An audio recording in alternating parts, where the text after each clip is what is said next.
Yeah, we go up. Chasing this money, it give me a rush. I am the shit and I still can't be flushed. Still in the six and I still can't be touched. Craving rap bitches, eat 'em up for lunch. Moving that white like the Brady Bunch. They think that I'm soft until I make it crunch. Yeah, they think that I'm soft until I make it. I load up the chopper, might light your whole block up. If you feeling froggy, then leave.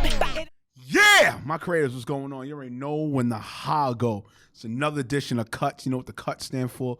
Culture, Urban, Technology, and Sports. You know what I'm saying? Now we here. This is episode 108. Episode 107 was fire. I mean, in my book, it was fire because I was talking to SEO expert Brandon Libowitz. Oh, man, let me tell y'all something. When it comes to SEO, my creators, I'm reaching out to you guys right now. I'm over here in this camera angle too. Yo, you gotta take advantage of the SEO. It is very important when you're building up your brand. You know what I'm saying? Like, you have to get through the search engines to get to the top 3, maybe top 2 on Google searches and everything like that. You must have a strong SEO. So definitely check out that episode 107. Nonetheless, we're here for episode 108. Let me go into story time. I ain't gonna hold you with this man right here. I ain't gonna hold you. Yo, one of the dopest music artist networking events I've been to since being an A&R the last 2 years with Worldwide Sound Records. You already know what it is. Shout out to DJ Chase. We in the building. Appreciate that, man. Yeah, nah, definitely real talk. Yo, it was refreshing because, see, when it comes to these type of events, right? And this is my best assessment. It's always lackluster in a sense because of the figures they get. So, okay, you may get one or two that are experts per se, but they're not saying valuable shit. They're saying almost mediocre to cookie cutting shit that the average independent artist or thereof, they're not really feeling that shit because it's not relatable. Right. You know what I'm saying? So definitely with your program, you know, and I'll say program and event, yo, I ain't gonna hold you. It was relatable because shout out to Ron Mills. You know, if you know Ron Mills, you got to know Ron Mills. If you're in this industry, you have to know Ron Mills. Like, you know what I'm saying? Definitely shout out to Ron. Shout out to Ron Mills of SiriusXM, program director, major league program director over there at SiriusXM. He kept it funky. He was keeping it real. Yeah. He was making it relatable. And definitely with your program, you know, that's what it was. And I ain't gonna hold you even afterwards, man. Cool dude. Wasn't cocky, wasn't like, yo, yeah, you came to my event, so what? You know what I'm saying? No, it was just dope. Yeah. We exchanged info, kept in contact. I told him, I said, yo, bro, gotta have you on season 5. Nonetheless, I got my man Matej in the building, son. Matej, what's good, son? What's going on, man? Thanks, Reemo. Thank you for having me. Nah, of course, man. I have to give you your flowers because of what you're doing so far, you know, with your brand and everything like that, and just alone the magnitude of what you can do for an independent artist. Right. You know what I'm saying? So let's definitely just dive into it, man. Take us into what you felt during that event, man. Like, because I know you probably felt a lot of emotions, but let my creators know, we're reaching out to my creators right now. Let them know about this event, you know, the Music Accelerator event. And then also, too, what do you want going further after you do these type of events? Go into that, man. Yeah, absolutely. So definitely having Ron Mills was a blessing, and I try not to research too much of who those people are until like right before, because then, you know what I'm saying, it may get like nervous or make it, I don't know, it's a different vibe. But my man, I gotta give a shout out to JC, that owns Colorworks. He's the one that had the relationship, set it up. Shout out to Colorworks. And the whole thing kind of happened because JC got me on board early on last year to be a part of DJ Nuff's show. They're doing a show called Outside the Box. Mm-hmm. I'm not sure if the show's going to continue, but it was definitely a dope kind of, you know, event or introduction to the heavy hitters, to the whole crew. My company was doing the marketing for it, and I came up with this idea that to bring some more light to the show, why not come up to New York every time DJ Nuff interviews a bunch of different artists on the show, and I'm going to hold like a artist seminar. Because I already had a music, it's called Indie Artist Accelerator, which I'll talk about later. Right. But, you know, one of the things I do is educate independent artists, producers, DJs, managers, whatever, on how to make it. So they're like, yeah, that's dope. They agreed. So the first 4 or 5 of them was just me coming there. I would retarget all my followers from New York. I would get 40, 50 people in the building, you know, artists and managers. And I was just talking about strategies and blueprints on how to make it in the music industry. And then I was like, JC, why don't we, you know, and I was talking to E, Enough. I was like, why don't we get some music industry, like behind the scenes people that are just really making it happen that nobody knows about, because that's really the people that move the industry for the most part. Right. You know, so then it started from there. I had Jazz Poe on. Amelia Moore came through. She used to be. Oh, shout out to Amelia, yo. Yeah. That's family. Yo, shout out to Amelia Moore, man. She came through. Then Ron Mills came through. I had a couple of the heavy hitter DJs were there. One of them is a VP at Capitol Records. You know, so I want to continue it. I'm looking for a spot now in Brooklyn to continue it monthly. Right. But the goal of it is to do two things. Help out artists with the early strategies to get to the next level, and bring people on that can help artists, but really ask them, like you were saying, like dig deep and get the information out of there. Right. That usually they may not say themselves. Because I look at these interviews all the time with industry moguls being interviewed on podcasts, and they give like this high level information that if you don't understand the business as an artist, you may even do the wrong things to try to get to that thing that it's whack shit. Person is talking about. Like, get your Spotify streams up. Okay, and then artists go and get like bullshit third-party playlists, get scammed, don't build fans and all of that. And after $10,000 and no movement happened, they're exhausted, pissed off, got scammed and all that. They're like, well, I listened to such and such on the podcast, so I get your Spotify streams up, but they didn't get deep into how not to do it, to do it, what to, so that's the goal of these seminars, is to just get deeper and to really help artists. And then, point them in the right directions, either to my program or my company that can help them, and, just create a dope networking event for people that are trying to make it. Yeah, that's what's up, man. See, I want my creators to understand definitely what he started off saying. You as a music artist or thereof, or even for that matter, even if you're a curator of events or thereof, don't just give the vanilla answers to artists that are coming in, because it's real talk. And I'll keep it a buck. Even me as an A&R, a lot of times I come or bump into artists that don't know what the hell is going on. Yeah. And you understand, we're in an era where it's instant gratification times 40. You know what I'm saying? So if you got 10 artists, that's like 400 times more of the instant gratification that they want things done. I'm glad, and also too, I'm really, really glad at what you started off with touching and saying, like, yo, all right, yeah, you guys, you got to look past what that figure says. I'm not going to be the one to say, okay, figure is saying stuff wrong or saying stuff right.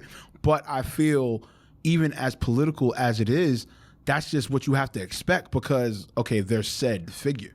You know what I'm saying? They're the said figure or the said highlight figure or the big figure thereof that's doing this shit. So you got to kind of really do your homework. But once again, because of technology, right? Technology eliminates anybody wanting to do further research. It's okay, instant gratification. I want it now. Got to get done. Let's go through your back roots. We're gonna go through your back roots, and we're gonna go over the other things as well and everything. Let's go with your back roots. I feel just being from Maryland, right?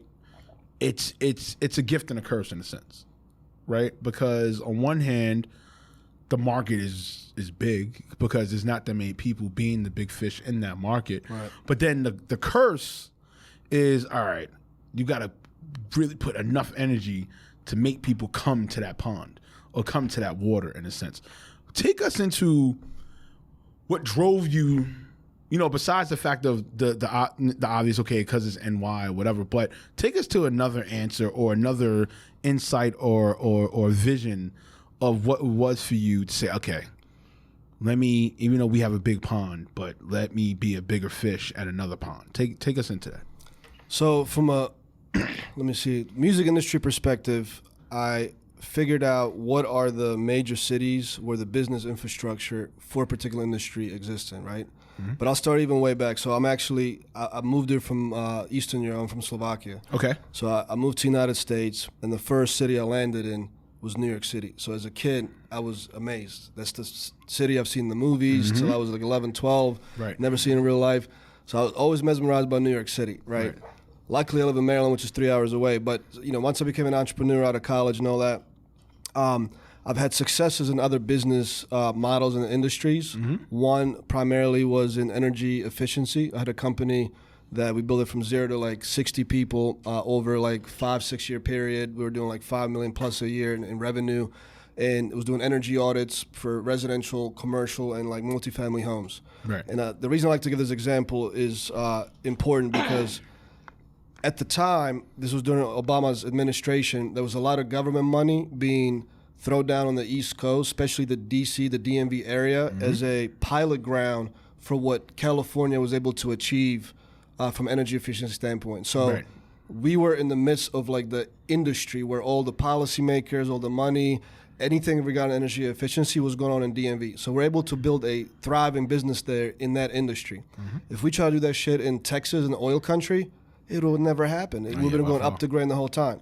So once I got in the music industry, you know, and I try to study it as a business, of course, in the beginning to make sure I try to avoid some mistakes. You know, we'll go to showcases, we'll go to this, and that, and we just kept getting scammed. It wasn't really growing fans. It was all this. And I was like, hold on, let me just take a pause and look deeper.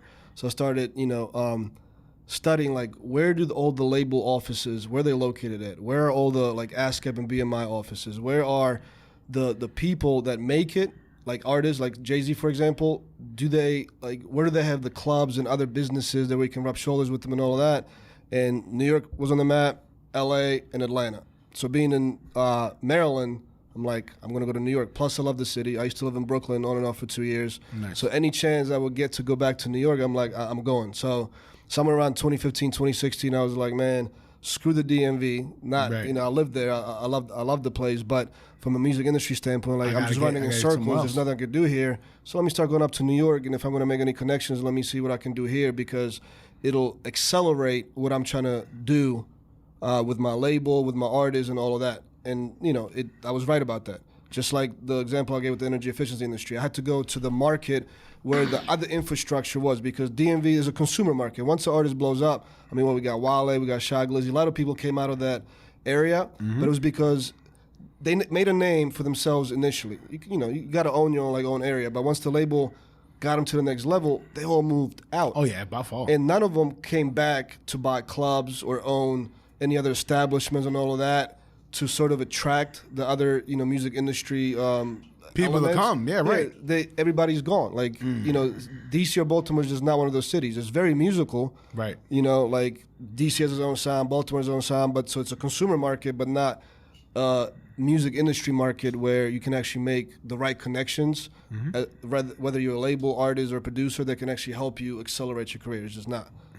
Hopefully one day, since if I remain there, I can sort of attract some of that industry in there. But I mean, you know, certain cities are just, that's the industry. Just like, you know, oil, you know, Texas, there's a lot of oil companies, tycoons, you know, whole thing over there. Right. Florida got certain industries that just kind of like thrive in that particular state. You know, so I feel like it's one of those industries. It's like there's only a few entertainment capitals in the U.S. where it makes sense to network in. All right, now that's what's up. I mean, it made a lot of sense what you said. You know what I'm saying? And I feel even the reverse with people from New York. You know what I'm saying? Yeah, we one of the main pinpoints of the world and everything like that. But at the end of the day, you still got to go to other places and have them either come back to New York or, for that matter, make sure they understand why you're from New York. You know what I'm saying? I feel even with a lot of New York artists, they kind of miss the steps on that a little bit. Like, you know, they feel like, okay, because we're from New York, like, okay, yeah, it has to be here. Like, it's going to happen just like it. It's like, nah, bro, you bugging. Like, there's other parts in the world outside or in the country outside of New York. So, yeah, you know what I'm saying? And also, too, it puts a bad stain on our name, because even on business-wise, you know, a lot of times, these motherfuckers don't like fucking dealing with artists from New York. You know, it's a give or take. You know what I'm saying? And I want everybody to understand what I'm saying. I'm not saying or shitting on New York. What I'm saying is that over the years, and listen, I've been in the game for 16. How many you've been in the game for? About full time 4 years. Okay, it's like 2017. Okay, all right, but what I'm basically saying is this: over the times of what I've seen, right? And I'm not going against you or going against what your years are. You know what I'm saying? But over the years of what I've seen.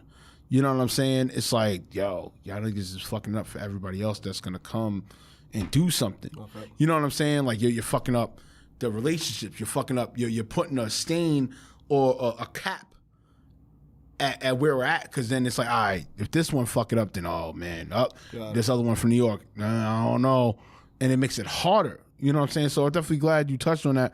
Now, what I noticed with you as of late, that you teamed up with Clinton Sparks. Shout out to Clinton Sparks. Clinton Sparks is doing tremendous fucking shit out there. So, like, just ODing, and that's not just dropping names or clout chasing or nothing like that. It's just giving the flowers where they're due. Now you and him are definitely collabing. Let's talk about that. Take my creators. We're reaching to my creators. Take my creators into that collaboration, as well as how has that collaboration been going so far? Yeah, no, I'm super excited to be working with Clinton Sparks and to partner up on a major thing we got coming out. I mean, I might as well announce this. Yeah, definitely. Talent Accelerator Group. Okay. TXG is going to be, that's the logo. We pushed it to like mid-August, but publicly is going to be everywhere probably September time. And it's basically the merger of my Indie Artist Accelerator, which is like an online incubator / accelerator for artists, and his group, which is a Winner Circle, which is sort of a similar thing off of his initiatives of how he's trying to help independent artists. And the way it started is, has it been 2 years? Like a year and a half ago, he just reached out to me on his own. Like DM me, he's like, man, I really like what you're doing, I just put out a book. Why don't you go ahead, and check it out? And I was, first I was like, Clinton Sparks, and that Get Familiar. I was like, shit, I grew up on listening to his mixtapes. Right. So I was like, wow, that means a lot that he reached out to me.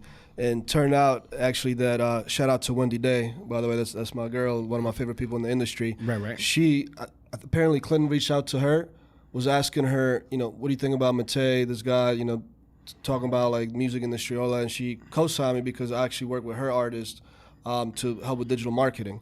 So, I think I ended up getting one of the first copies of his book on like PDF. Then I read it, and then we connected, and that was the beginning. Then a couple months later, he launched a show. It was called Win Big with Clinton Sparks on Twitch. He's doing big things on Twitch. So he reached out to me again and like, would you mind coming to my podcast talking about what you do? I'm like, of course. Name the time, I'm in. So we did the podcast. Then I stayed in touch. We met a few times, like separately on our own, just started talking, and it just seemed like we had a lot of things in common in terms of what we're trying to do with the music industry. And, I kind of told him my business background, where I came from, what's been some of the struggles I experienced, some of the learning I got, and what my goal was for the next 5 to 10 years of how I want to help artists. And, we kind of clicked. Then I became like a host on the show, or like we do this little thing called Music Biz Weekly, where on the Win Big show, I used to come in, and for like 20, 30 minutes, we would just cover like what are some of the news going on in the industry, like the merger between, or like Spotify just bought this company, or the courts won, a major court case for writers, and just like stuff behind the scenes to teach the artists the business. And then when he transitioned that show to Who Got the Hits, which if any artist watching this or even producer, if you're not on Who Got the Hits every Monday night, you can get your songs reviewed there. Facts. Or your beats. And Clinton Sparks is actually bringing in major A&Rs and business mogul, in the music game, CEOs of labels and shit like that, to evaluate the music with him. There's been so many, like he had London on the track on there one time. And they played, one independent artist played their song on the track, was like, I love this shit. Like, DM me right now, let's work. So the opportunities are having. But anyways, once he created that show, Who Got the Hits, I continue to be, the Music Biz Weekly portion of the show. And then came out to LA a few times to meet him, to talk more and more. And then I proposed, why don't we merge my accelerator and your Winner Circle?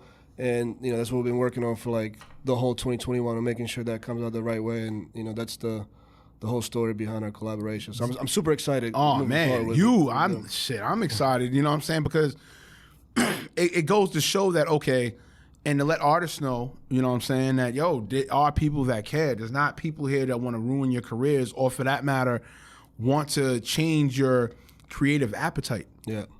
We want you just as much as anybody wants you, that similar of what you guys are doing, you know what I'm saying, to succeed, because at the end of the day, we care for our culture. You know what I'm saying? Yeah. We care, we vet who comes into this and does things. You know what I'm saying? Also, too, like I talked to Chase about it. Once again, shout out to DJ Chase. I just feel like maybe I'm wrong in what I'm saying, or maybe I am right what I'm about to say. But, you don't need to do music. That's just me. You don't need to do music. You don't need to come into this industry, son. It is a pure fucking want, son. Yeah. It's a pure want. Yeah. There's not a need for this shit. Or for you, or for me for that matter. You did not need to be Matej. I did not need to be BookReemoMeerak. Okay? We wanted to be this for a reason. Yeah. You know what I'm saying? And also to understand that as an artist thereof, or curator, or event planner, or whatever have you, in this space, in this musical space, in this creative space, in this industry, you have a fucking responsibility. You know what I'm saying? What do you feel about that in regards to people having a responsibility per se? Is it more so you believe it for within you to make sure that, you know, you're responsible and you just give out the best energy and the best product? Or do you feel as a whole totality within the culture that those that are within the culture, within the industry, should have that same kind of premise or take on it? Take us into that. I think people personally should be transparent and give, you know, if they claim to help people or create a service to help people, it should be legit, and they should work to make sure that it's the best it could possibly be. Because there's plenty. I mean, the music industry is what I call the Wild Wild West, and I don't think it's a particular like culture, hip hop or country music or EDM or whatever. All of them have their own wrong shit going on, right? And I think, I don't know if it, you know, it's definitely a personal decision for me. My background, the way I was raised by my parents, coming from a former communist country, coming to the United States, a land of opportunity, and all the shit that I've been through, and the, you know, some of the difficulties I had as a foreign kid to try to come up, to say, look, I really want to help artists to do the right way. I got scammed plenty of times, and it wasn't like a retaliation because I got scammed for a bunch of money when I try to help artists. It was just from the beginning, I try to always do the right thing and help people. That was instilled with me, you know, since I was a little kid by my parents and, you know, the education that I got. So I think, you know, it's different for every person. And I understand people want to make money, they want to succeed and all of that. And it's just the way the industry, I feel like the way it is, it creates a lot of resentment for a lot of people to get in because they get scammed and they just be like, all right, fuck it, I got to get mine. I got to do this. Right. However I got to do it. And I'm hoping that, you know, me and Clinton, Randy, we can change this over. It's going to take some time. Yeah, right. You know, and look, labels have a lot to do with that because labels have been doing artists wrong for decades. Oh, my God. Decades, you fucking know, eons. And there's no regulation in the music industry or entertainment at all. So it just kind of evolved that way. But just like it evolved that way, it could evolve the other way. So that was my personal choice to, you know, go that route. And, you know, one thing I got to say about Clinton as well, because just because, you know, definitely he's achieved so much and he reached out to me, I wasn't like, oh, I'm going to work with whoever. The reason I chose to, you know, move forward with him is because I really did my research and he's truly genuine. Right. There's not a lot of people like that in the game, you know what I'm saying? Like, right. So I really felt like, all right, if I'm going to partner up with anybody, I got to make sure it's the right, you know, fit. And Clinton truly does want to help. He never talks about any bullshit or try to get artists to do this and that for money. Right. He generally wants to help, and he's got a lot of experience, a lot of connections, and, you know, even to me, I was like, that's rare in this industry. Right. And it's crazy for me that the way I've grown my brand, a lot of times what people tell me is like, bro, the reason I've been following you is because you're so transparent and real. And it was interesting that all I had to do was just be the transparent person. Mm-hmm. And not that I'm exposing it. Like, I don't ever expose anybody by name or anything like that, but like, that's what helped my brand, as opposed to everybody else is doing marketing. They're doing this, sale, you know, come get our playlist and service, blah, blah, blah. And like, you know, I'm the type of guy that even if we use playlist and services like 2 years ago as a company, I was always transparent about how we try to vet the services, right, what they do, da. And after I went through so many that just never worked for any of our clients, I'm like, I'm done with this. We identify why this shit doesn't work, and then I try to put that information out. You know what I'm saying? So I think it has to come within all of us. You know? Right. I don't know. I mean, how do you feel about it? Like, I think what it is, it's not only a numbers thing. It's also a matter of, okay, us within the independent circuit, right? Mm-hmm. When are we gonna finally say, okay, enough with being of the independent circuit? We need to start raising the value almost in comparison to what the mainstream value is, right? Because I don't know if you notice, you know, both entities are actually crossing in a sense, right? Because mainstreamers are now wanting to be independent and do their own thing now, not be part of labels, not be part of the structure or the how do you say? Not even hamster wheel shit. Yeah, the machine and everything like that. And then us in the independent, we're inching somewhat in ways closer, but then again, we always take steps back because, just like you said, there's not enough people that want to be genuine with this. Yeah. And especially, even shout to Chase once again, you know, we had to talk the other day about the whole thing with the showcases, right? And my whole thing is this, right? I just want people to make it make sense for me, right? Yeah.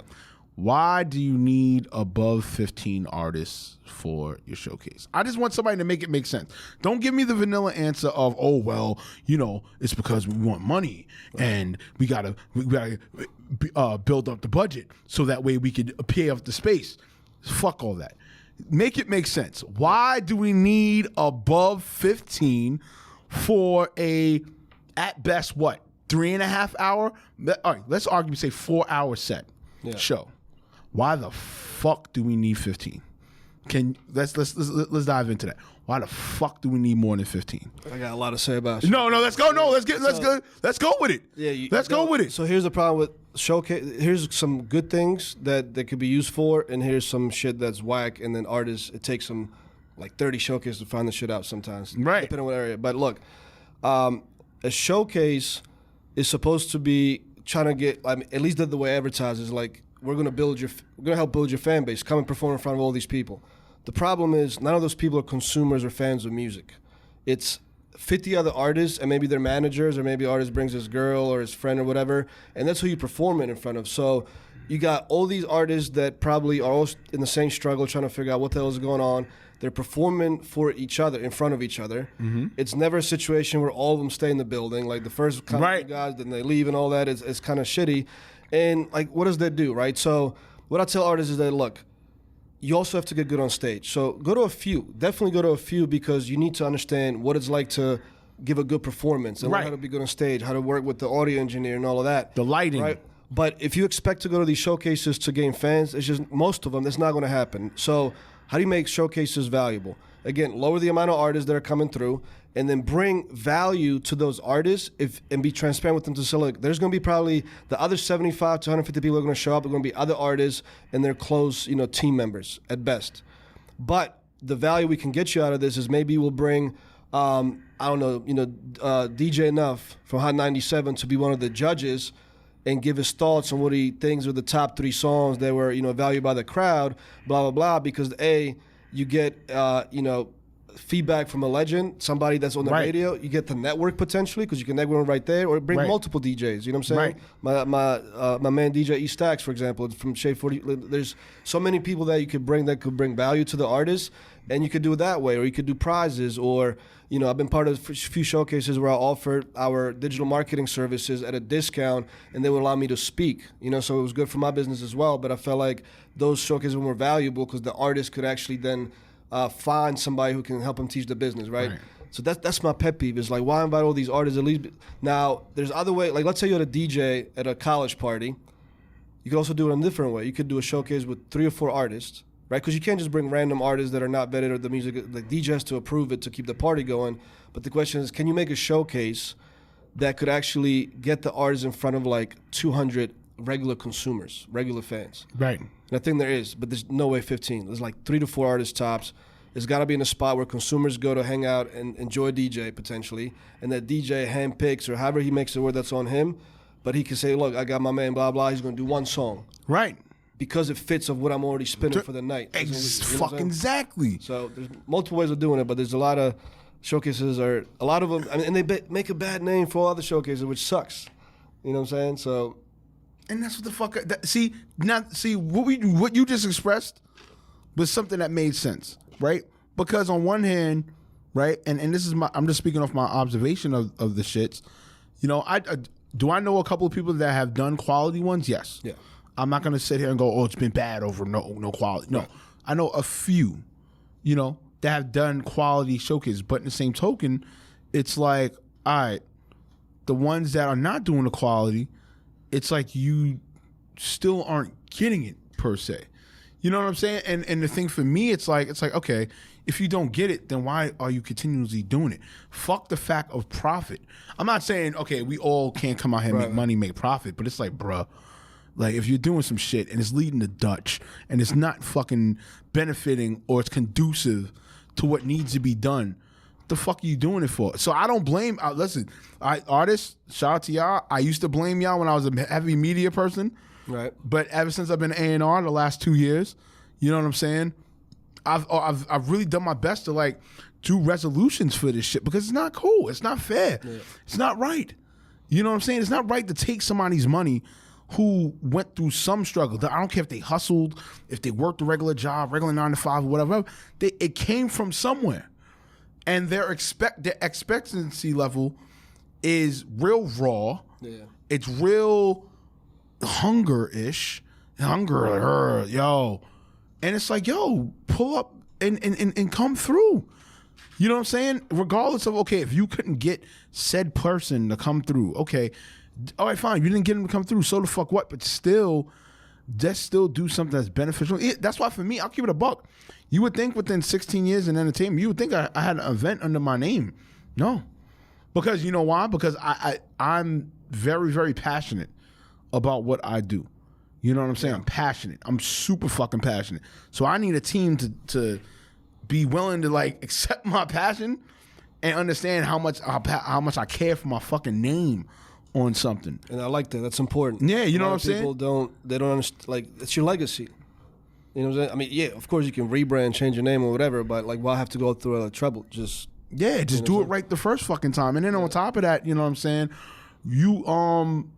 It's just like, damn, yo, it's just the level of business, it's the ethics of business. Like, yo, why the fuck you gotta cut corners just because you want a fucking profit?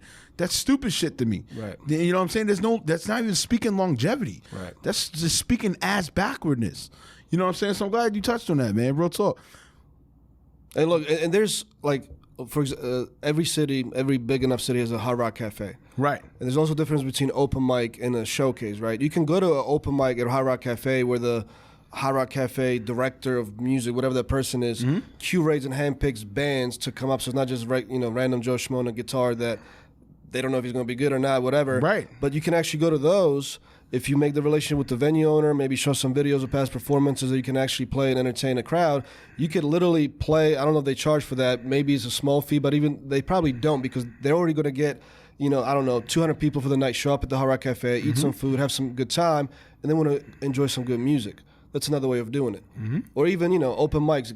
Get your feet wet as an artist to get that, thing on stage. But showcase, the whole meaning of the word, makes the artist think that they're going to be showed out to the world, to the consumer. Right. And that's not what's going on in 99% of them, right? Right. So, yeah, it's going to be, hopefully it evolves, The only thing hope, right? Let's go into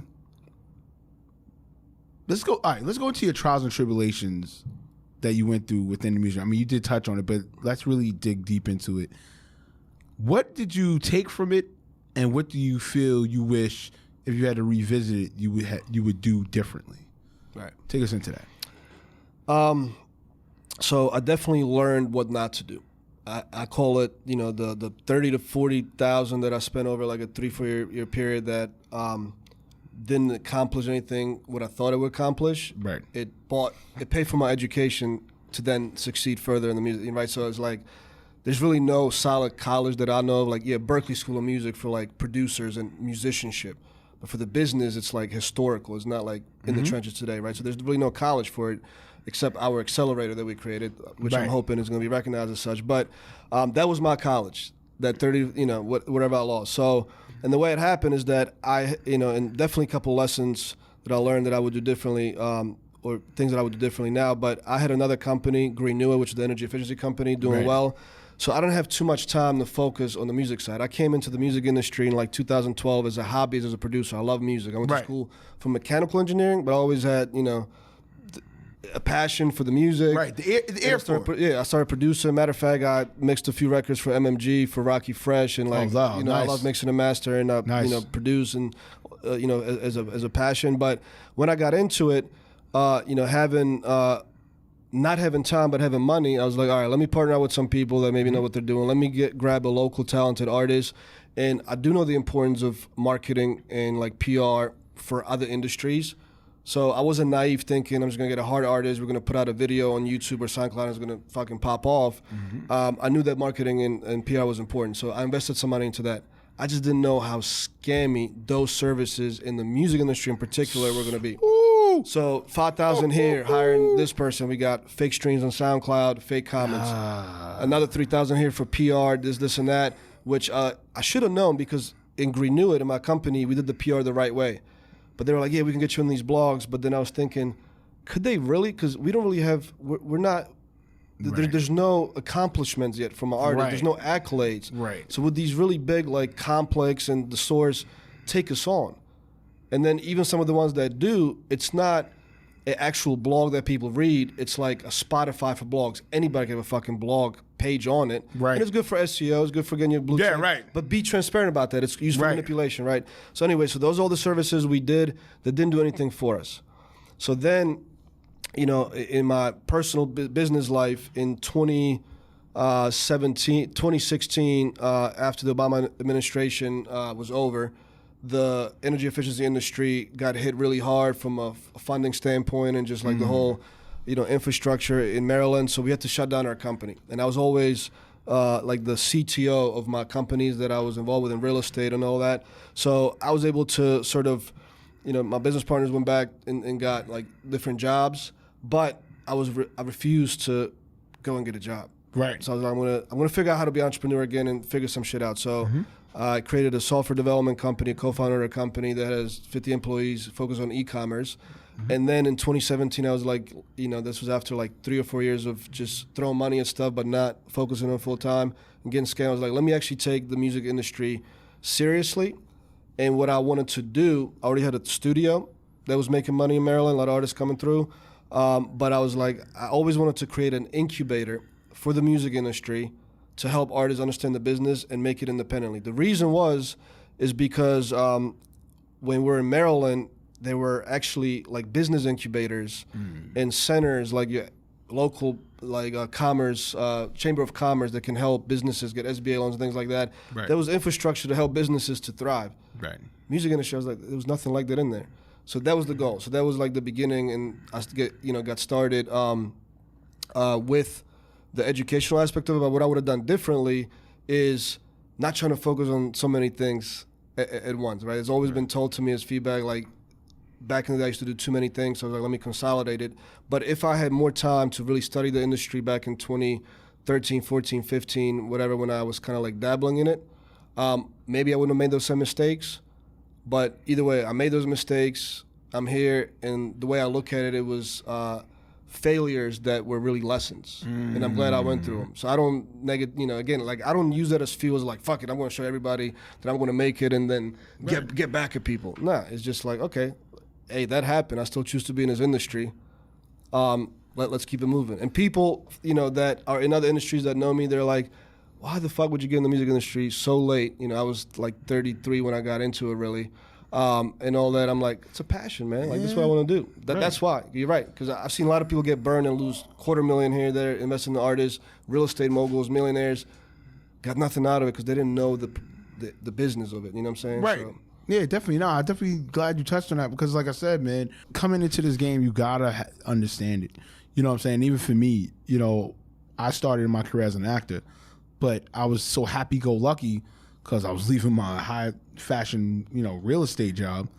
You know what I'm saying? I was so happy-go-lucky that I got burned, when I didn't understand the business. So when they stopped using me in 4 straight years, you know what I'm saying? Yep. I was getting depressed. I was like, oh my God, the fuck, what to do? And God forbid, I wish I was who I am now. Back then, oh yeah, shit would have been definitely different. You know what I'm saying? But I'm glad you touched on that. All right, I wanted to ask you this question. What's your take on A&Rs versus DJs in this era? Like, who do you feel is more potent as of late, and why do you feel that both of them should maintain their power in a sense as far as in the music industry? Yeah. Take us into that. So there are definitely 2 roles the way I see them. DJ is important because they can help break records, especially if they're the type of personality that wants to achieve more on their own and not just playing records off the record pool and all that, and they take risks and they will play their own artists. DJ Khaled talks about a lot of times, like, they were going to let me play Rick Ross in the beginning, but I was just playing that record over and over and over, and he helped them out in Miami, you know what I'm saying, to do it, because some DJs just kind of follow the rule. And I get it. You don't want to get, fired or lose your job because some of the program directors, they're really on you. But that's the importance of a DJ. That's one thing, right, is that they can help artists shine. Another thing is that DJ can also be a personality and an influencer because they're in front of consumers, right? Like DJ Who Kid, You know, he's got a show. People know him now. He can also throw events and things like that, and not just help artists and all that, but kind of like help industry labels. That way. It is interesting that a lot of people saying that the playlists are new DJs. Right. I don't believe that because playlists are bullshit. That's just good bullshit. Curated playlists, which Right. are like unicorns in the industry. Oh my God. Yes, you could say that's a digital Unicorns DJ. a needle in a haystack. Right. So that's why DJ is important. I feel like the A&R is behind the scenes. Like A&R is not going to be spinning music in front of 2,000 people rocking the crowd, right? Right. And also, I forgot to mention, a DJ in the EDM world is also a lot different from what a DJ is in the hip hop world. Right. And so on and so forth. Right. Because they're revered as gods. Yeah. You know what I'm saying? Versus hip hop DJs, it's like, nah, far in between. But it's like, whoa, you're batshit crazy because just like you said, they're in front of, at minimum, 200 consumers per time they do their sets, or per events they do, or per functions.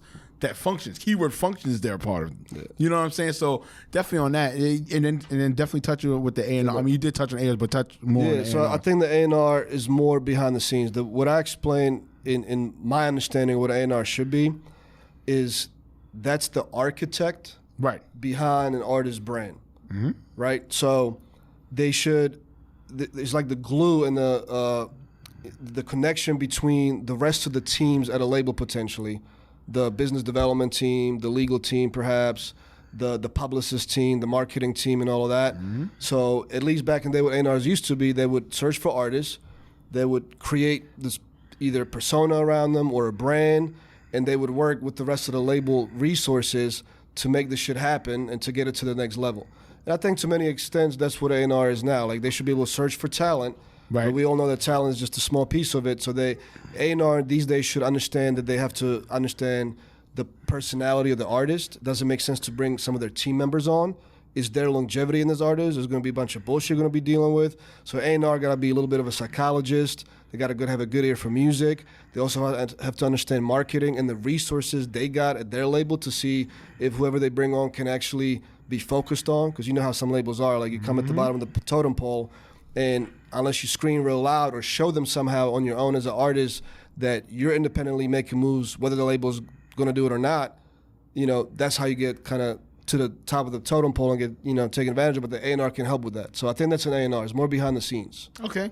All right, cool. Now, so, and I'm glad of what I heard because even with me, I do my best to not fall to the trap of, okay, I'm too out there versus what I have to do behind the scenes. Now, don't get it twisted. I do my best to balance both, which is shocking, right? Because on one hand, yes, I'm an A&R, but on the other hand, I'm an entertainer. You know what I'm saying? He's a podcaster. He's an actor. He's an event host. I like that. I think that could work. Being a podcast. Yeah, right. Here's why: because you can interview so many other individuals in the industry. You can learn what it all means, which makes you a better A&R. Oh yeah, by and far. It's entertaining. Oh yeah, no. Oh no, don't get it twisted. I mean, that's what C.U.T.S is about. You know what I'm saying? That's what C.U.T.S is about because at the end of the day, as I told you earlier in this episode, I'm doing my best to really get to the resolution of things. Yeah. You know what I'm saying? Because being that now the years are getting up. You know what I'm saying? And also too mentally, I'm starting to see, I don't need to be, BookReemoMeerak everywhere. You know what I'm saying? Even on a production standpoint, you know what I'm saying? I even let it be known, like, end of this year, I'm not doing with productions no more because, it's not fair to the actor in me. It's not fair to even the A&R in me in a sense. Mm-hmm. You know what I'm saying? So, that's the decision I'm coming with. And also, too, just like I said, it was refreshing to hear what you said about the A&R because I feel a good vast majority of A&Rs now are kind of like misinterpreting what it's supposed to be. Not the major ones. There's major ones that have always been doing their thing. Like those, and when I say the major ones, meaning the ones that still did it for like 20, 30 plus years. You know what I'm saying? But even like with me, I still feel I'm a rookie with it. Regardless, because I did it for 2 years. Okay, great. I got accolades with it. You know what I'm saying? And, streaming platform awards and everything that mattered to it. I got accolades for that, but I'm still a rookie with it. In comparison to the ones that have been doing it. You know what I'm saying? So definitely to hear what you saying that is definitely refreshing to my ears, and I hope definitely fresh to my creatives' ears as well. So I got the reach out hands to them. You know what I'm saying? But in your heart of hearts, what do you feel can happen to the hip hop culture and just business alone going forward? Because for me, in a sense, I don't know. I got this weird feeling like it's just like starting to dwindle down. A lot of things are starting to dwindle down. You know what I'm saying? In a sense, like even with the trap. Yeah. Because I remember I was judging a contest the other night, and there was an artist that felt he had to do trap just to think that to win. And I'm like, brother, no. I'm like, yo, you got to get out of that shit. Be different. That's what everybody in the industry is like bellying up and voicing and saying like, yo, we need a difference. You know what I'm saying? So definitely take us into what your insight is of that. Yeah, so coming here as a foreign kid, I immediately fell in love with hip hop. I didn't even speak English, and already somehow it grabbed me, right? I was 12 years old. My first album was 99 Eternal by Bone Thugs. Wow. And good album. And then Coolio and Tupac, right? So I became infatuated with Tupac because in 5th grade in Slovakia, I learned about Machiavelli, the war strategies of Italy during the Renaissance era.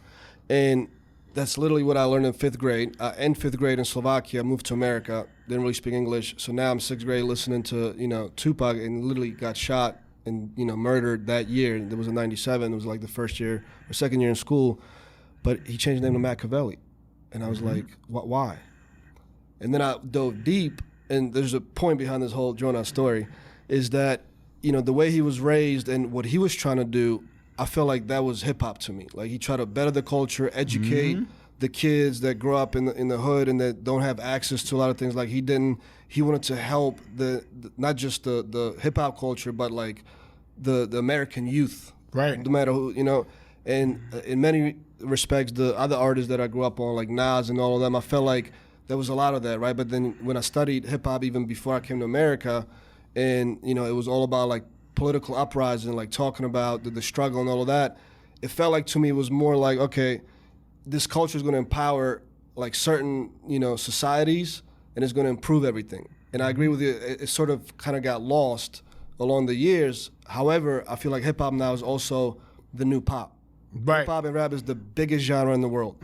So there's going to be some, double-edged sword. Right. And because it has so many resources, like I love the shit like Jay-Z's doing with like opening up his own like incubators as well, and colleges and things like that. So I'm hoping that more of that is going to come back, right? I think just from my perspective, like obviously, whether it's as a trap artist or whatever, there's some type of a a little bit of responsibility, in my opinion, that some of these artists, when they get bigger, have to play. Okay. Just a little bit. Okay, let's dive into that. Yeah, as far as that responsibility, like, what do you feel in a sense of the responsibility? Because let's just keep it real, all right.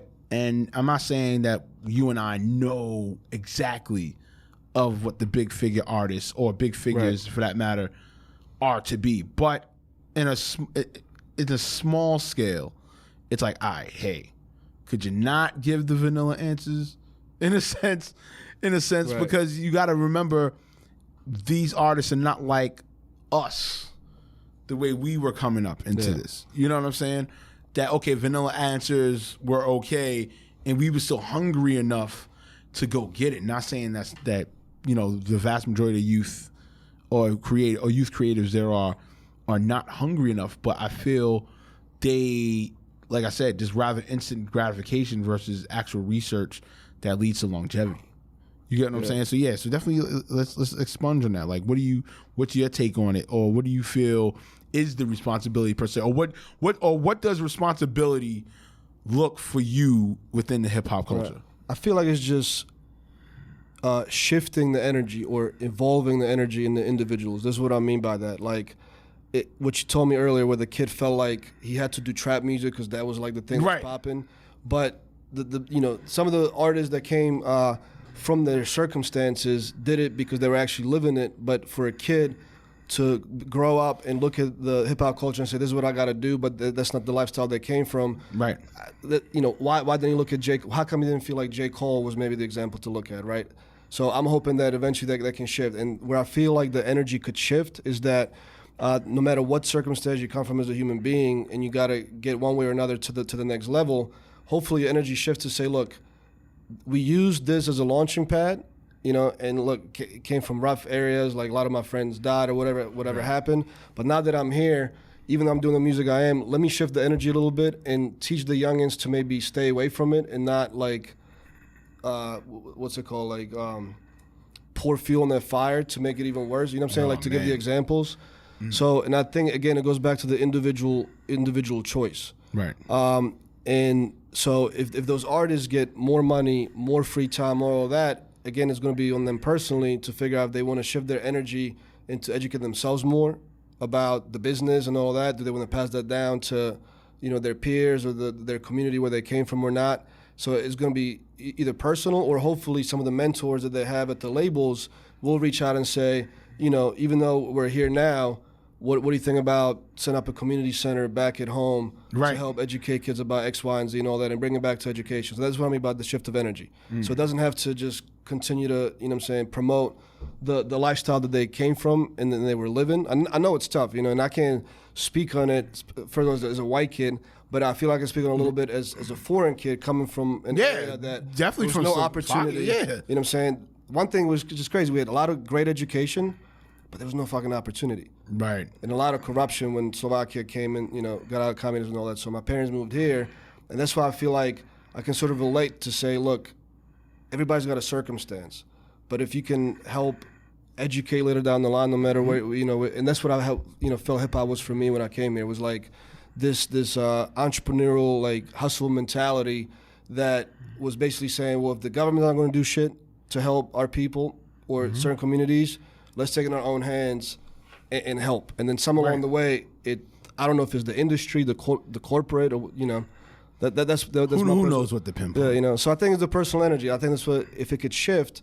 and hopefully I can help some of that. Any rapper or trapper or or any genre. Like I met some kids that do rock or reggae that grew up in certain circumstances. If I can help to change their perspective, teach them the business, see things from a different angle and all that, hopefully that translates. Not saying they have to start making music differently, but from what they do besides the music, hopefully that kind of translates to helping, others as well. Nah, that's what's up, man. Let's definitely get back to your accelerator program. What do you feel is the vetting? All right, what's the vetting system with your program, and as well as how much have you felt that doing the vetting system saved you from making the mistakes of putting an artist on that didn't deserve it? Take us into that. Gotcha. So the accelerator program, it's $60 a month, so it's nothing crazy. And the reason I created it is because our digital marketing services as a company are way more expensive. We start at $1,200 a month. That's for the labor, and then the artist has to provide their own budget for the marketing. We manage them on their behalf to help them take to the next level. There's so many artists we're saying, well, what can you do for 100, for 200? And I'm not that type of person to be like, oh yeah, I got you on some playlist, give me the 200. Like, I just said, right now, nothing. This was like 3 years ago. But then when I created the accelerator, which I first want to have a physical incubator. But again, being in the DMV just didn't make a lot of sense. And I didn't have the investor or the money to launch it in New York or Atlanta. So when I did it online, I was like, let me make a program that can start teaching artists the business, like business 101, like what is supply and demand? Right. How does a McDonald's maybe compare to a label? Because they both got distribution, they both got branding departments, they both got product creation departments, they both got HR departments, they both, all of that, legal, financial. Right. So that's 101. I'm teaching the business, and then we jump into the more, deeper subjects, like how do you actually advertise for Spotify, and how do you convert or retarget your followers to maybe some merch, blah, blah, blah, right? So there's really no evaluation to get an artist in there. It's like, get in there, start learning, and we have weekly virtual management sessions, Q&As, things like that. Let's continue on with that. So I'm like supporting them once they start learning on how to do it. If they can't afford the services, they can learn how to do it themselves and start with very small budgets. So there's no vetting process there. But I think what you're asking me, like, how do I vet an artist that we want to work on the larger level? Definitely take my creators out. I want them to really take heavis and definitely use your program for sure. Yeah. So if I want to work with an artist and actually invest a lot of my time on a weekly basis to sort of lead the effort, kind of like a COO of the operation or the CEO of the operation with the artist, is that now I largely look at, simply put, is the artist entrepreneurial? Take us into that. So Break that down. it's not just the talent. To me, if I actually have this Excel sheet that I kind of follow to evaluate an artist, and the ability to create dope music and all of that, that's on there, but that probably makes up like 10 or 15% of all of it. The other portions are they willing to follow directions? Are they a team player? Are they going to cause bullshit issues, or are they willing to communicate? Or are they the ones that never communicate about their feelings, and next thing you know, 6 months later, some shit blows up? Do they have a team? Maybe, are they coming with a team? Right. Is there entrepreneurial spirit and meaning that will they go out there and do certain shit on their own? Like if I say, you got to get some interns and hit the streets with some QR codes and cards and all of that, is that going to happen, or are we going to have to babysit, right? So I don't want to be a babysitter. Jesus Louise. So once I go through my checklist of identifying, are they a potential future entrepreneur? Are they already that had the hustle mentality and all of that besides the music? Then we can, spark it. Of course, the budget has to be there, an investor and all of that. But at that point, I will make a decision to say, let's create a label around them, or offer label services, or maybe exchange a much lower cost of our real marketing services in small exchange for like portion of their streaming royalties or something like that. So there's many different ways to structure the deal. But what I learned the hard way over many, many years is that the talent is the first initial drawing point.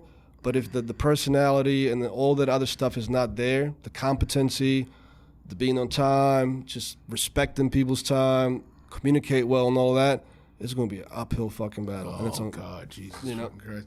I'm glad you touched on that, man. Real talk, because Chase and I, we be going through it crazy with our artists or artists that we work with. And it's like, sometimes it feels like a beating a dead horse. And then other times it's like you yourself find yourself giving up.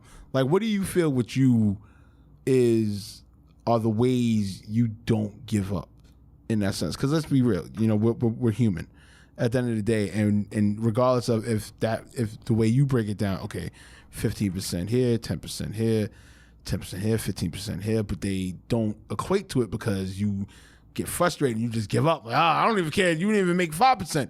You got to get out of here. You know what I'm saying? What do you do to keep yourself away from losing off the focus? To keep myself focused, I think largely comes from my passion, because I enjoy it. I've learned that as well as I grew as a human being, that initially when I was younger, just try to do things for the money a lot of times, which is respectable. You got to earn a living, but right. If you're not passionate, it's going to be much tougher to get through those obstacles, right? So I feel like I won't give up because I'm just too passionate about the industry, helping other artists, and wanting to have my own label one day, and have some respect in the game as well for breaking certain artists that I thought were the right ones to focus on. So for me, I'm not going to lose focus because the passion is there. But when would I give up on the project? Or let's say there's a partnership we form with another artist and their team. It's so because I have a lot of business experience from Greenuit and my software development company, I'm heavy on project management. I'm heavy on creating measurement systems that can help me evaluate the key performance indicators, KPIs of the relationship. So, numbers obviously of revenue and all that are there, but I'm realistic about the industry. I know how it works, that comes a lot of times later.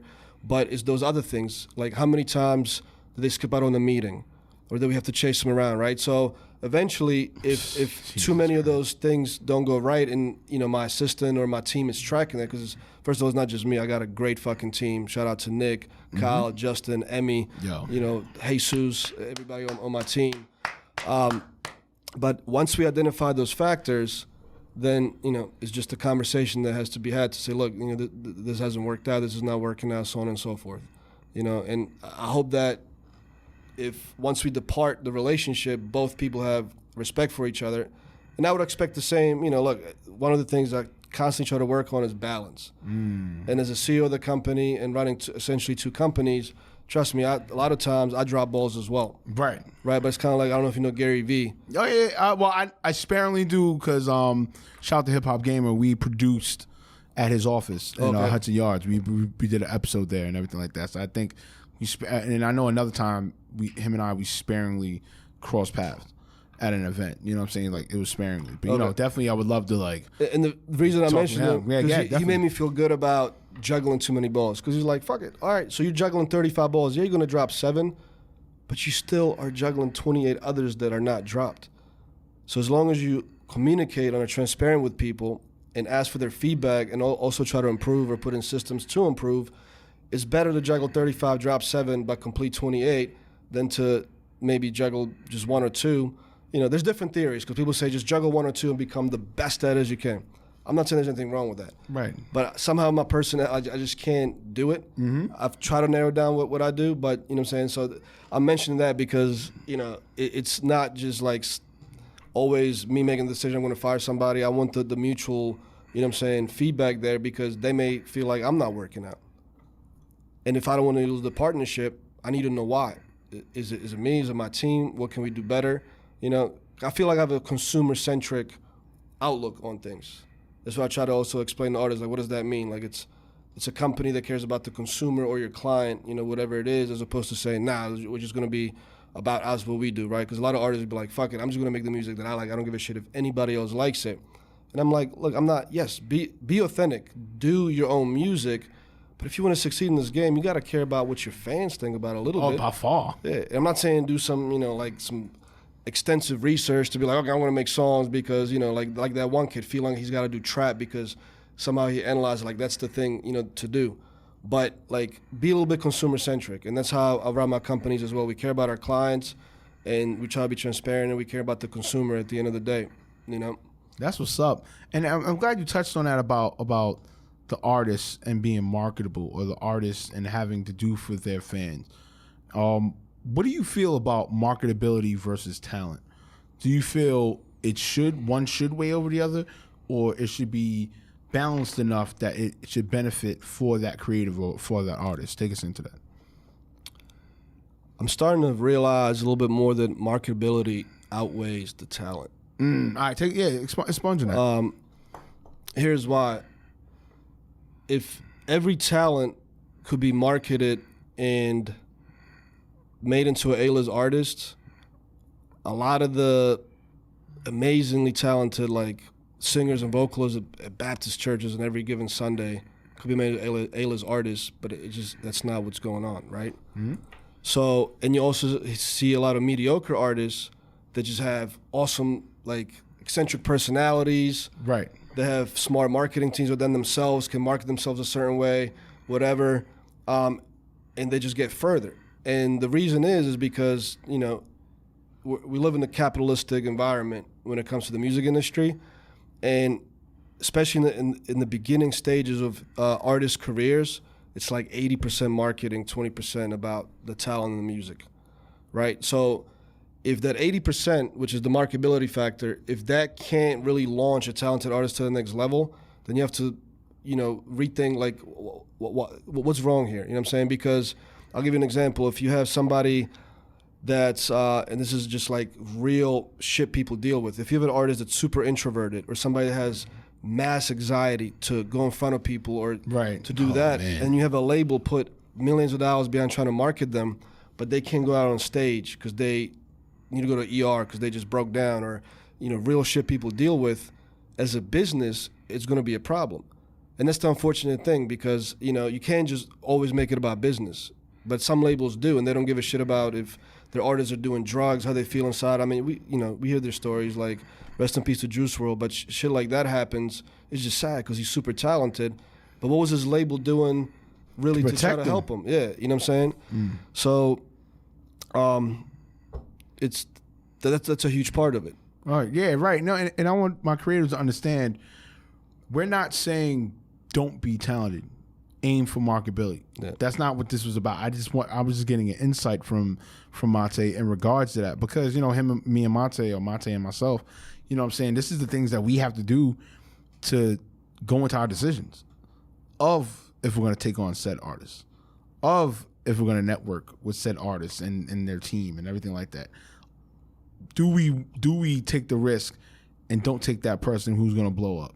Yeah. You know what I'm saying? And take the one that, okay, we can build their story up quicker because it's a lot of work we got to put into it, but we could build it up quicker in a sense, or build it up to advance it. You know what I'm saying? It's a whole science of the music stuff. And if man. I can, let me give you another Yeah, go ahead. real life example, because I touched on one that's like kind of psychological, but here's another. I guess this one is personality related as well.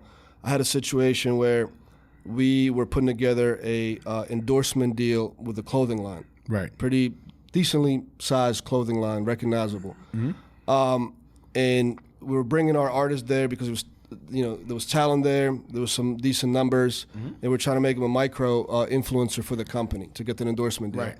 Well, when the interview happened between the company and the artist, because the way the artist acted, just a lot of narcissism and cockiness and all of that. Oh, yeah. The company came back and they were basically like, well, look, I don't think this one's going to work out because I don't think your artist is ready yet to sort of intelligently represent our brand. Right. And when they said intelligently, it doesn't mean that they have to be some dork nerd, like talking about how the shirt is made from what fucking fabric. It meant that even if you're going to put on a persona of like the ladies' man or the persona of a gangster or whatever, know how to properly do it in front of the marketplace and the consumer. But when it comes to talking, in the business world, you have to put a different hat on and understand how to communicate there. 50 Cent, by the way, put out a fucking awesome book. I encourage every artist to read it, Hustle Harder, Hustle Smarter. I feel like he's a genius of doing that, of marketing himself a certain way, but when he's behind closed doors in the business sense, he gets a lot of respect. He's very organized, very smart in terms of how to put the operation together and all that. And that's what I mean by that, is that you have to understand when to separate a persona that's marketable Right. away from what you need to do on the back, behind the scenes, to make sure those relationships keep going and they respect it. Because that's a real example of a deal that was lost and it didn't have to be. You know what I'm saying? So that's why I say and that was the marketability. If that brand felt comfortable with that artist representing them in the boardroom correctly, as well as in front of the consumers when it came time to be the late whatever, they would have been like, okay, awesome. You know what I'm saying? But it wasn't communicated that way from their perspective. And, that's like, what do they call it? I wouldn't say that's media training. It's a little bit of that. That's just like business communication training maybe.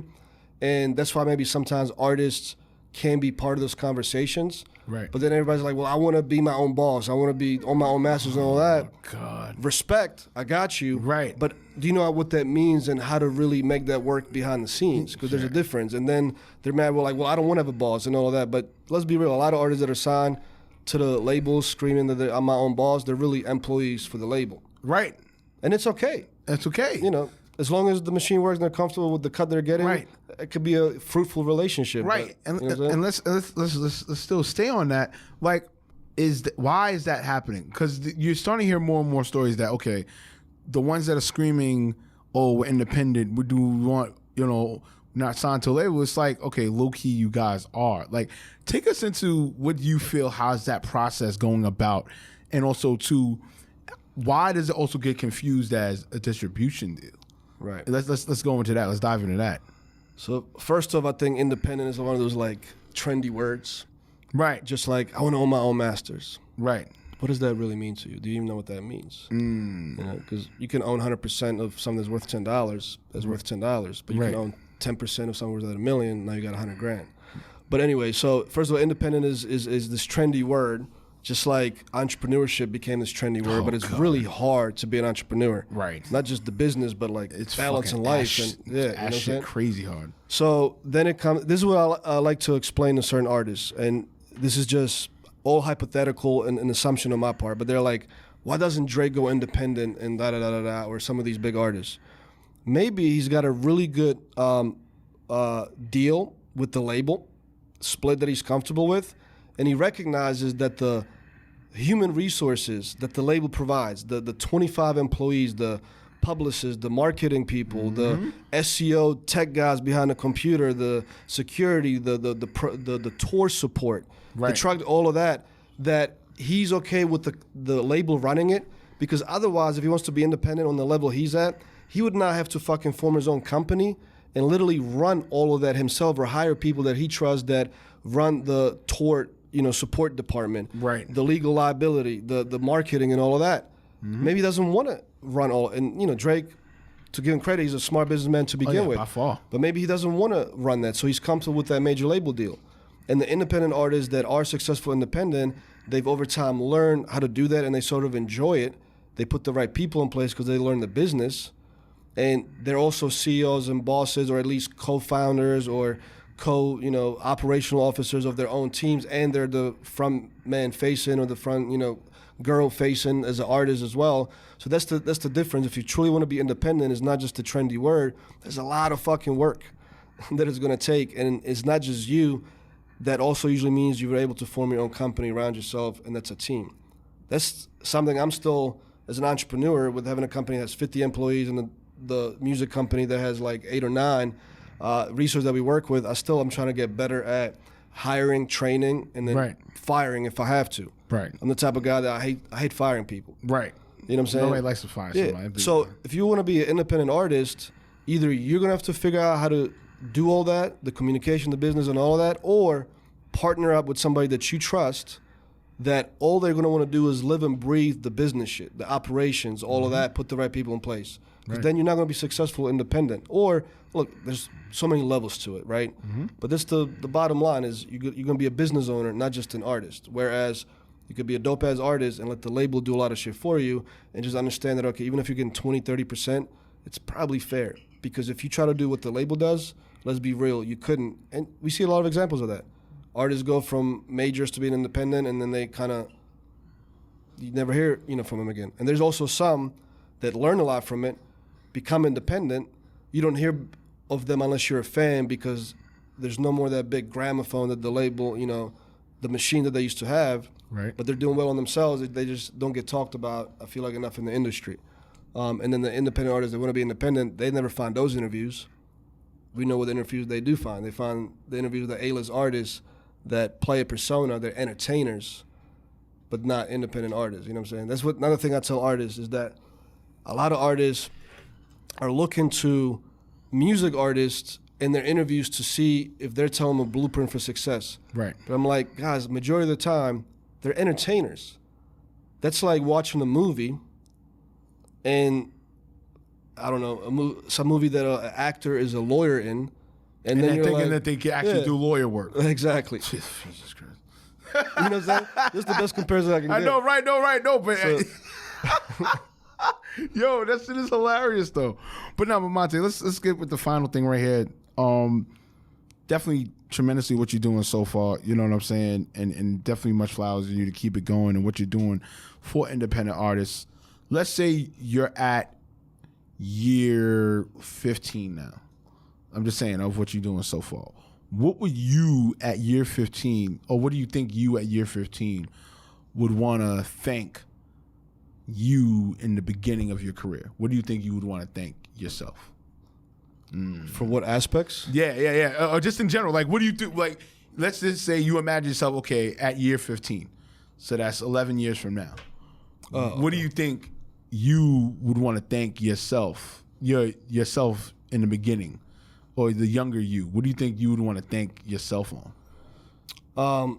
I know that was a trip down, but I just the willingness to learn. Like, okay, I definitely got to thank my mom and my parents for their rate. That's a huge contribution to keeping me grounded and breeding a certain mentality into me. Okay,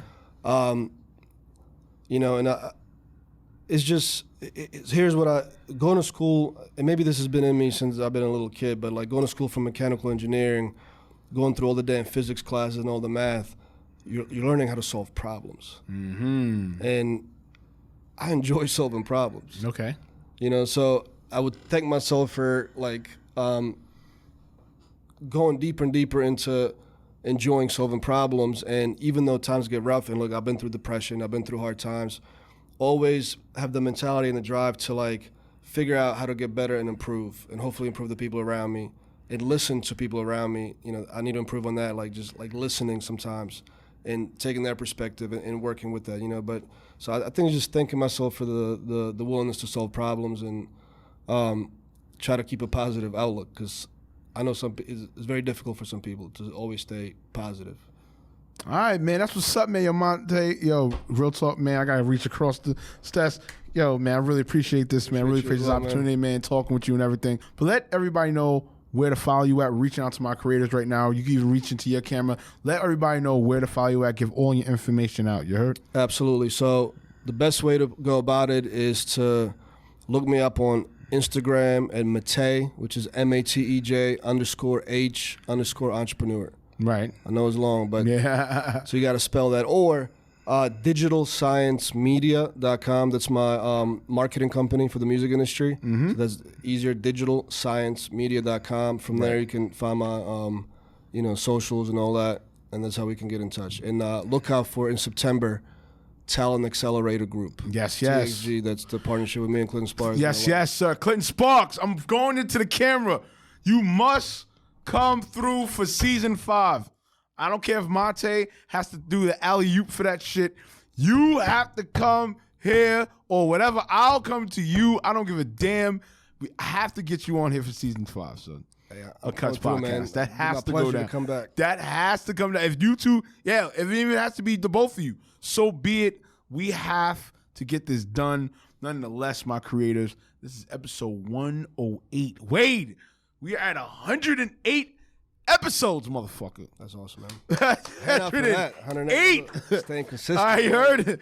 Cuts podcast. You know what the Cuts stand for? Culture, urban technology, and sports. My creators, you know the spiel. Okay. Follow me on Instagram, ReemoMeerak _. Follow the podcast, C.U.T.S _. Also, hit me up on Twitter at ReemoMeerak. Also, go to the website, ReemoMeerak.com. Also, to go to CutsPodcast.com. And, yo, get the merch. Look, it's the shirts here, damn it. Get the merch. CutsPodcast.shop. But no, nonetheless, like I said, episode 108 of Cuts Podcast. You know what the Cuts stand for. Culture, urban, technology, and sports. My creators, it's about that time. You know the hashtag? It's PTC. That's pound that chest. Come on, man. You already know what it is. When I go like this over the eyes, it's the 2 up. We out of here. And that's peace. Hey, my creators, what's going on, man? You know what it is, man. This is Neighborhood Ruger Sprayer, ReemoMeerak. Nonetheless, man, you just listened to another episode of Cuts. You know what the Cuts stand for? Culture, urban, technology, and sports. Nonetheless, my creators, if you want more, if you want more episodes, if you want to give feedback, hey, if you want to be a guest on the podcast, hit the email cutspodcast1@gmail.com, as well as the Instagram. Hit the Instagram up at c.u.t.s_. Hey, even if you want to get on my personal Instagram, you know what it is, man. Hit me up at ReemoMeerak _ on Instagram, as well as on Twitter at ReemoMeerak. Also, too, if you want to go to my website, hit my website up, ReemoMeerak.com. And also, too, music creatives. You want to send me your music? Send me your music. I'll give you a great feedback. Also on Groover.com. You know what's up. You know what it is. The hashtag PTC. That's pound that chest. Come on, man. Let's get it.